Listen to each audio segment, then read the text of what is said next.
ყველაფერი, რასაც ფიქრობდით ფორმულა 1-ზე მონაკომ ბოლომდე შეცვალა. გამარჯობა მეგობრებო. გისურვებთ მშვიდ და იმედიან დღეს. ვისაუბრებთ ერთ-ერთ ყველაზე ლეგენდარულ და პრესტიჟულ მოვლენაზე ავტოსპორტის სამყაროში, მონაკოს ფორმულა 1-ის გრან-პრიზე. მოდით დავიწყოთ ისტორიით. მონაკოს გრან-პრი პირველად 1929 წელს გაიმართა და ორგანიზებული იყო Automobile Club de Monaco-ის მიერ. იმ დროისთვის ეს იყო ერთ-ერთი ყველაზე გამორჩეული რბოლა ევროპაში. 1970 წელს, როცა ფორმულა 1 ოფიციალურად მსოფლიო ჩემპიონატად ჩამოყალიბდა, მონაკოს გრან-პრი უკვე მისი ნაწილი გახდა და მას შემდეგ, მცირე გამონაკლისების გარდა, ყოველწლიურად ტარდება. რატომ არის მონაკო განსაკუთრებული? მონაკოს ტრასა სრულიად უნიკალურია, რადგან ის ჩვეულებრივი ქალაქის ქუჩებზე გადის.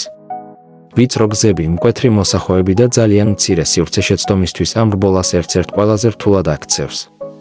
მძღოლები გადიან ისეთ ცნობილ მონაკვეთებს, როგორიცაა გვირაბი, პორტის მონაკვეთი და ჰერპინის მოსახვევი, ერთ-ერთი ყველაზე ნელი და ტექნიკურად რთული ადგილი მთელ ევროპაში. მონაკოს გრან-პრი არის ადგილი, სადაც იბადებიან ლეგენდები.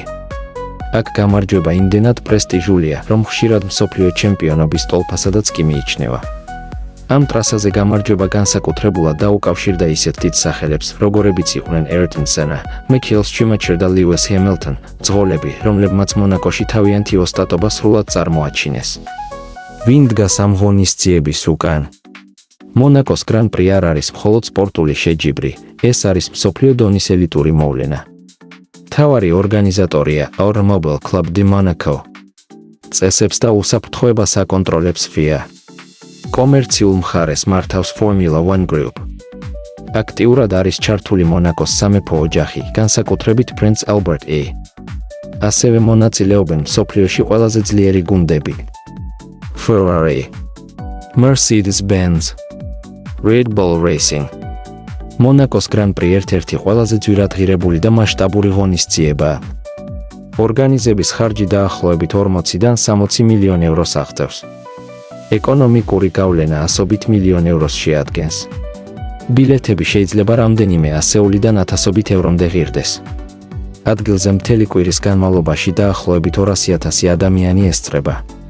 მთელ მსოფლიოში კი ასობით მილიონი მაყურებელი ადევნებს თვალს ტელევიზიით და ონლაინ პლატფორმებით. როგორ ტარდება მონაკოს გრან-პრი ეტაპები? ქალაქის ქუჩები დროებით გადაკეთდება საბოლოო ტრეკად. ტარდება თავისუფალი ვარჯიშები, მძღოლები ეცნობიან ტრასას. წყდება სტარტის პოზიციები. ბრძოლა გამარჯვებისთვის. დაჯილდოების ცერემონია სამეფო ოჯახის მონაწილეობით. 2026 წლის მონაკოს გრან-პრი. წელს შეჯიბრი გაიმართება 4 ივნისიდან 7 ივნისამდე. 5 ივნისი თავისუფალი ვარჯიშები. 6 ივნისი საკვალიფიკაციო ეტაპი. 7 ივნისი მთავარი რბოლა. რატომ არის ეს რბოლა ასეთი რთული? მონაკოში გასწრება ძალიან რთულია, ამიტომ სტარტის პოზიცია გადამწყვეტ როლს თამაშობს. მძღოლებს სჭირდებათ მაქსიმალური კონცენტრაცია, რადგან მცირე შეცდომაც კი შეიძლება რბოლის დასრულებას ნიშნავდეს. რატომ უყვართ მონაკო ფანებს? მონაკო მხოლოდ რბოლა არ არის, ეს არის სტილი, ფუფუნება და ატმოსფერო. იახტები პორტში, ცნობილი ადამიანები ტრიბუნებზე, ღამის ცხოვრება და უნიკალური გარემო ქმნის განცდას, რომ ეს არის არა უბრალოდ სპორტი, არამედ ცხოვრების სტილი. მონაკოში გამარჯვება ნიშნავს, რომ შენი სახელი ისტორიის ნაწილად იქცევა და სწორედ ამიტომ ეს რბოლა დღემდე რჩება ფორმულა 1-ის გვირგვინად. დიდი მადლობა, რომ მიყურებთ. თუ ვიდეო მოგეწონათ, არ დაგავიწყდეთ არხის გამოწერა, ეს ძალიან მეხმარება და მაძლევს მოტივაციას კიდევ უფრო კარგი კონტენტი შემოგთავაზოთ. ნახვამდის მეგობრებო. გისურვებთ წარმატებას, ჯანმრთელობას და წინსვლას და დასახული მიზნების ახდენას. შევხვდებით შემდეგ ვიდეოში.